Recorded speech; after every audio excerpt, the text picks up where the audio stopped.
శ్రీ గణేశాయ నమః. శ్రీ గురుభ్యో నమః. శ్రీ రామచంద్ర పరబ్రహ్మణే నమః. హలో పిల్లలు, నిన్న ఎక్కడి వరకు చెప్పుకున్నాం మనం కదా. హనుమంతుడు సీతాదేవి కోసం లంకంతా వెతికి వెతికి ఎక్కడ కనిపించకపోయేసరికి అశోకవనం వైపు వెళ్తాడు. అశోకవనం రావణాసుడికి చాలా ఇష్టమైన తోట. అక్కడ సీతాదేవిని చూస్తాడు. అవునా, ఆవిడ ఆ సింసుప అనే చెట్టు కింద ఉన్నారు కదా, వృక్షం కింద చుట్టూ ఆడ రాక్షసులు ఉన్నారు. ఈలోపు హనుమంతుడు కూడా మెల్లిగా చిన్నగా ఉన్నాడు. ఆ సింసుప వృక్షం ఆ చెట్టు మీద అతను కూడా ఎక్కి కూర్చున్నాడు. సరైన టైం చూస్తున్నాడు, ఎప్పుడు మాట్లాడాలి సీతమ్మతో అని. చుట్టూ ఆడ రాక్షసులు ఉన్నారు. ఈలోపు రావణాసురుడు వచ్చాడు. నన్ను పెళ్లి చేసుకో అన్నాడు సీతమ్మని. సీతమ్మ చేసుకోను అంది. 2 months టైం ఇచ్చాడు. అవునా, 2 నెలలు టైం. ఆ 2 నెలల్లో నువ్వు నన్ను పెళ్లి చేసుకోవడానికి ఒప్పుకోవాలి, లేకపోతే నేను చంపేస్తాను అని చెప్పి రాక్షసులందరికీ ఏం చెప్పారు, ఆడ రాక్షసులకి, మీరందరూ సీతమ్మని ఒప్పించండి అని. అవునా, కాబట్టి ఇప్పుడు ఆ ఆడ రాక్షసులందరూ సీతమ్మ చుట్టూ చేరిపోయి నువ్వు పెళ్లి చేసుకో, రావణుని పెళ్లి చేసుకో అని బలవంత పెడుతున్నారు, ఆవిడని తిడుతున్నారు. అవునా, నీకు అస్సలు ఏమీ తెలియడం లేదు, ఆ రాముని మర్చిపో, రావణాసుని పెళ్లి చేసుకో అని చెప్తున్నాడు. అప్పుడు అక్కడ త్రిజట అనే ఒక ఆడ రాక్షసి వీళ్ళందరినీ ఆపింది కదా. ఆపి నాకు భయంకరమైన కళ వచ్చింది అన్నదంటే మిగతా ఆడ రాక్షసులందరూ ఆవిడ చుట్టూ చేరిపోయి ఏం కళ చెప్పు అని అడిగారు. అవునా, అప్పుడు ఆవిడ కళ ఏంటొచ్చిందో చెప్పింది. ఇది చాలా ఫేమస్ అన్నమాట రామాయణంలో. త్రిజట స్వప్నం అంటారు. స్వప్నం అంటే ఏంటో తెలుసా, డ్రీమ్ అన్నమాట, కళ. ఇప్పుడంటే మనకి ఎప్పుడైనా ఏదైనా బోర్ కొట్టినా ఏం చేసినా సినిమాలు లేకపోతే టీవీలో షోస్ అవన్నీ చూస్తున్నాం. అవునా, పూర్వకాలంలో ఇలాగ ఈ సినిమాలకు కానీ టీవీలో ఎక్కువ ప్రోగ్రామ్స్ కానీ రాని టైముల్లో, ఇంకా పాతకాలంలో కూడా ఏంటంటే డ్రామాస్, నాటకాలు అలాంటివన్నీ వేస్తూ ఉండేవారు. పురాణాలు ఇలాంటివన్నీ కూడా. ఓకేనా, ఈ రామాయణ మహాభారతాలు రకరకాల పురాణాలు ఇవన్నీ కూడా డ్రామాస్ లాగా నాటకాలు వేసేవారు. ఆ నాటకాల్లో ఈ త్రిజట స్వప్నానికి కూడా బాగా వాళ్ళు వేస్తూ ఉండేవారు అన్నమాట. ఎక్కువ చాలా ఫేమస్ సీన్ అన్నమాట రామాయణంలో. అయితే ఇప్పుడు ఆ త్రిజట స్వప్నం గురించి ఇవాళ మనం కథ చెప్పుకుంటున్నాం. ఈ త్రిజట స్వప్నం ఏంటో ఇప్పుడు ఆవిడ చెప్తుంది. ఆవిడ ఏం చెప్తుంది తెలుసా, త్రిజట వాళ్ళందరితో నాకు భయంకరమైన కళ వచ్చింది. ఆ కళలో అంటే రాక్షసులు కదా, రాక్షసులకి భయంకరమైన కళే. మనకి చూస్తే బాగానే ఉంది అనిపిస్తుంది. ఎందుకంటే ఆ కళలో రాముడు వస్తాడనమాట సీత దగ్గరికి. మనకి బాగుంటుంది ఆ కళ వినడానికి. కానీ వీళ్ళకి భయం, ఎందుకంటే అందులో రాక్షసులందరూ చచ్చిపోయినట్టు వస్తారు. అందుకు ఆవిడ భయంకరమైన కళ అంది. అయితే ఇంతకు ఆ కళ ఏంటో తెలుసా, ఆవిడ చెప్తోందిట. రాముడు మంచి తెల్లటి బట్టలు కట్టుకున్నట్ట, వైట్ క్లోత్స్, తెల్లటి వస్త్రాలు ధరించి తెల్లటి పూలమాల అంటే పూల దండ వేసుకున్నారు మెడలో. వేసుకొని 1000 హంసలు అంటే 1000 స్వాన్స్, ఆ 1000 స్వాన్స్ ఒక పల్లకీని లాగుతున్నాయట.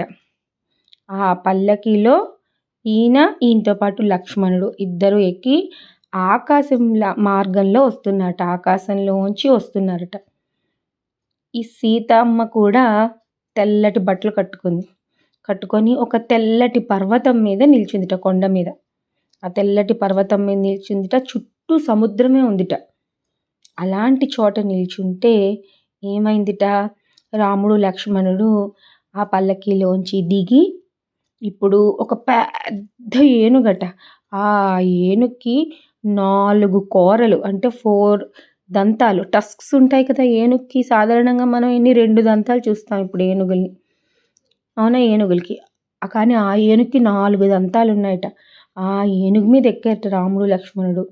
వాళ్ళు ఎక్కి సీతమ్మ పర్వతం మీద ఉంది కదా, సీతమ్మ దగ్గరకు వచ్చారట. సీతమ్మను కూడా ఏనుగుని ఎక్కించారట రాముడు. మొత్తానికి ఆ ఏనుగు మించి వాళ్ళు ఆ ఏనుగు మీద అలా వెళ్ళి అక్కడ ఒక పుష్పక విమానం ఉందిట. ఆ పుష్పక విమానం మీదకి వీళ్ళు ముగ్గురు ఎక్కారట. ఎక్కి ఉత్తర దిశగా వెళ్ళిపోయారు, నార్త్ వైపుకి వెళ్ళిపోయారు అనమాట. మరి లంకా నగరానికి నార్త్ వైపే కదా ఉంది అయోధ్య. అలా వెళ్ళిపోయారు అనమాట. అలా వచ్చింది కళ త్రిజటకి. ఈ కళ ఏంటి, నిన్న రాత్రి వచ్చింది. ఇవాళ రాత్రి ఇంకో కళ వచ్చింది. అని చెప్తుందట. అదేం కలో తెలుసా? అంటే ఇప్పుడు కూడా నైట్ టైమే కదా అయింది. నైట్ టైమ్‌లో ఆవిడ పడుకొనున్నది. పడుకున్నప్పుడు ఆవిడకి ఇవాళ కూడా ఇంకో కలొచ్చిందిట. ఆ కల ఇప్పుడు లేచారు, రావణాసురుడొచ్చాడని వీళ్ళందరూ లేచారు. సీతకి కాపలా కాస్తున్నారు. ఇవాళ ఏం కలొచ్చింది ఆవిడ పడుకున్నప్పుడు అది కూడా చెప్తుందట. ఆ కల్లో ఏంటో తెలుసా? రావణాసురుడున్నాడా? ఆ రావణాసురుడికి గుండు గీసుందిట. అతడేమొచ్చి నల్లని బట్టలు కట్టుకున్నట్ట. రాముడు, సీత వీళ్ళందరూ తెల్ల బట్టలు కట్టుకున్నారు కదా! కానీ రావణాసురుడు మాత్రం నల్లని బట్టలు కట్టుకొనున్నట్ట. అతని శరీరం అంతా నూనె రాసుందిట. బాడీ అంతా నూనె. వాడేం చేస్తున్నట్ట, అప్పుడు రావణాసురుడు ఏం చేస్తున్నట్ట, అతను తాగుతున్నట్ట, నవ్వుతున్నట్ట, గెంతుతున్నట్ట, పిచ్చివాడిలాగా తిరుగుతున్నట్ట రావణాసురుడు.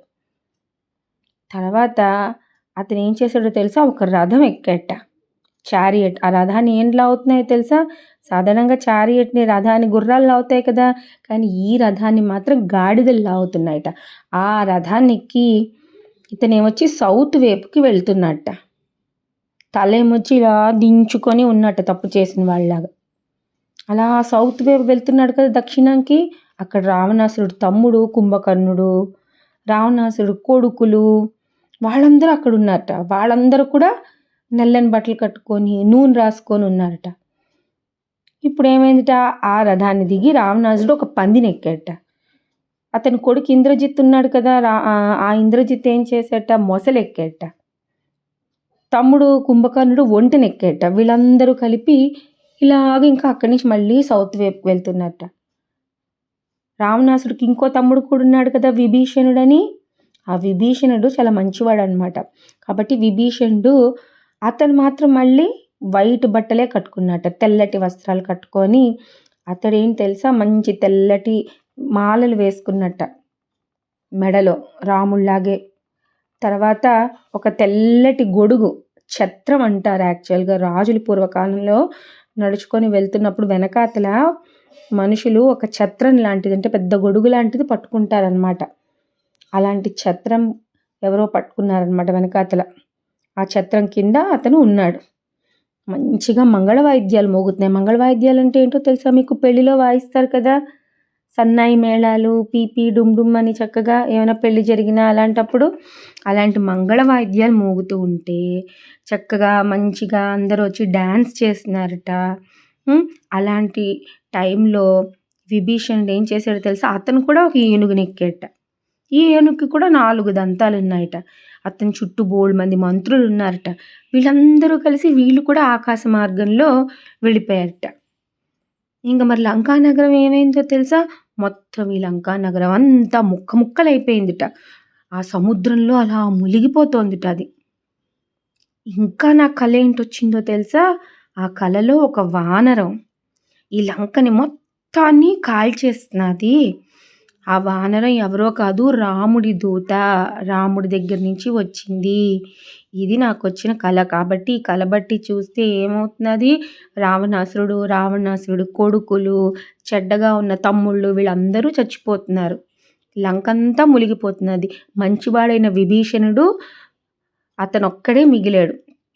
సీతారామ లక్ష్మణులు చక్కగా వాళ్ళు అయోధ్య నగరానికి వెళ్ళిపోయారు. అలాగే విభీషణుడు కూడా ఆకాశ మార్గంలో వెళ్ళిపోయారు. లంక మునిగిపోయింది, రాక్షసులందరూ చచ్చిపోయారు.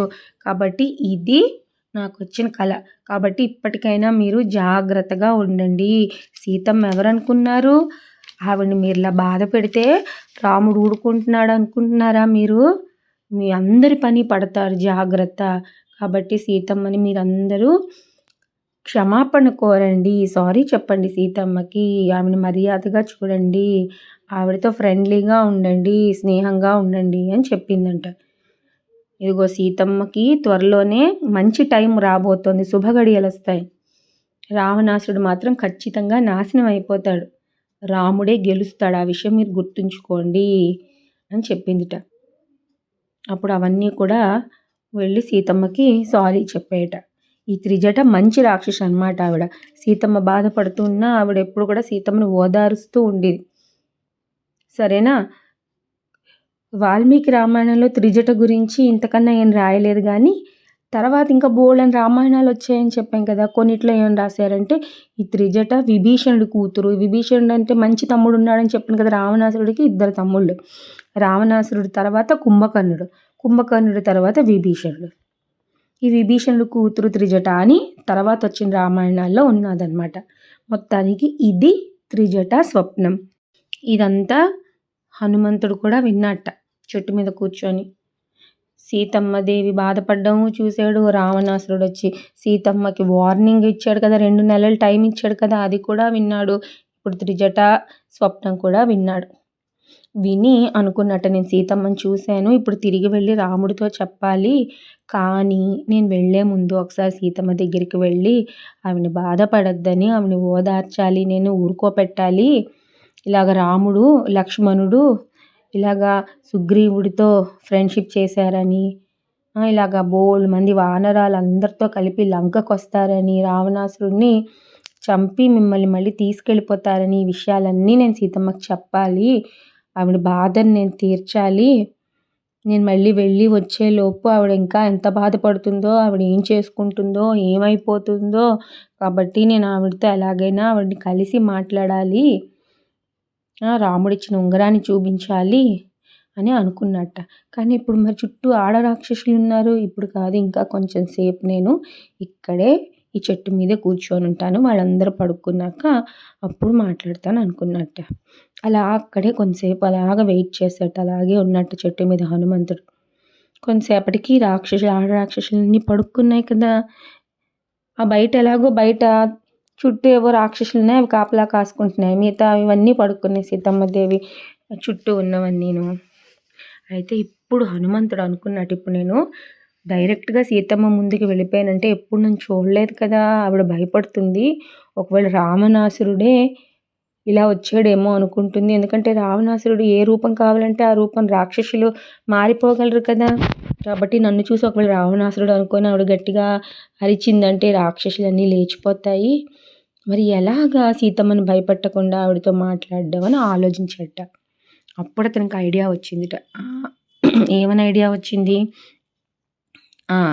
నేను రాముణ్ణి పొగుడుతాను.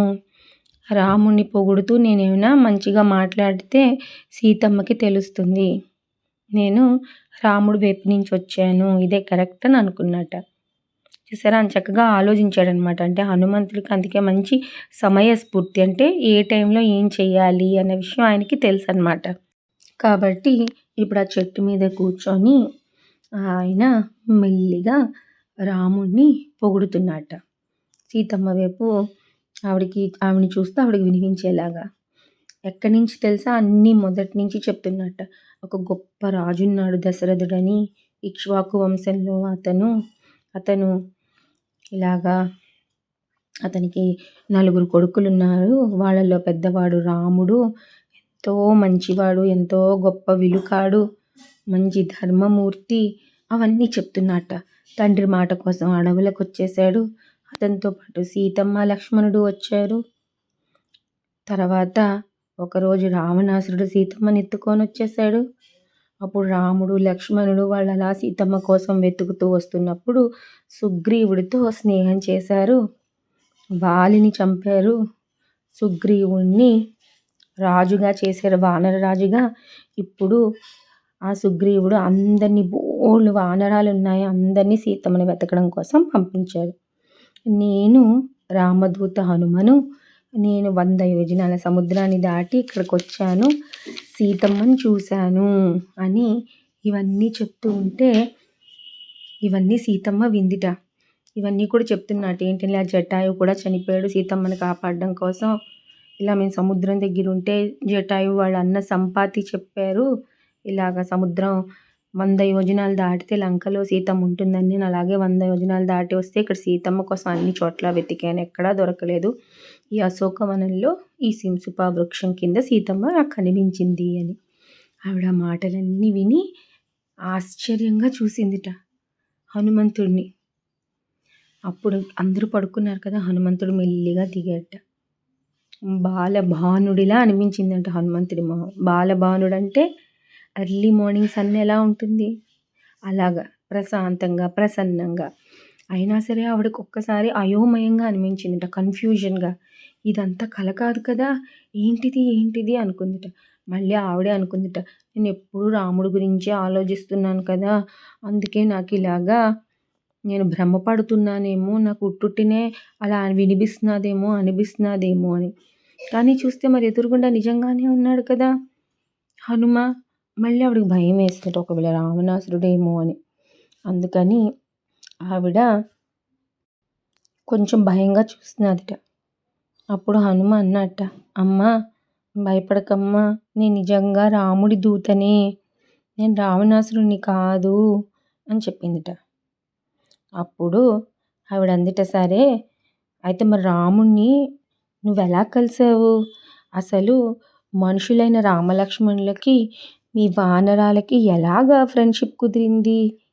రాముడు ఎలా ఉంటాడో చెప్పు, లక్ష్మణుడు ఎలా ఉంటాడో చెప్పు, వాళ్ళు చూడడానికి నువ్వు కరెక్ట్గా చెప్తున్నావో లేదో అని అడిగిందిట.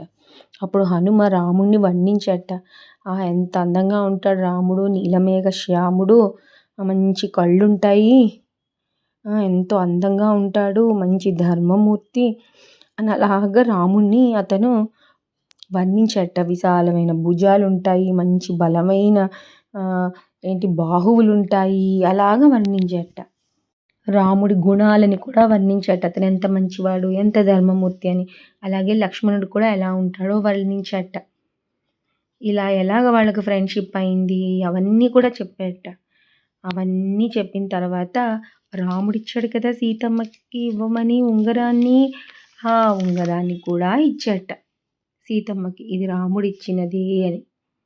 ఆ ఉంగరం మీద రాముడి పేరు కూడా చెక్కబడి ఉందన్నమాట, బంగారు ఉంగరం మీద.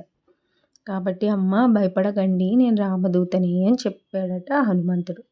ఆ ఉంగరాన్ని తీసుకొని ఆవిడ చూసిందంట. అవును రాముడి ఉంగరమే ఇది అని రాముని చూసినట్టే ఆవిడ సంతోషపడిపోయిందట ఆ ఉంగరాన్ని చూసి.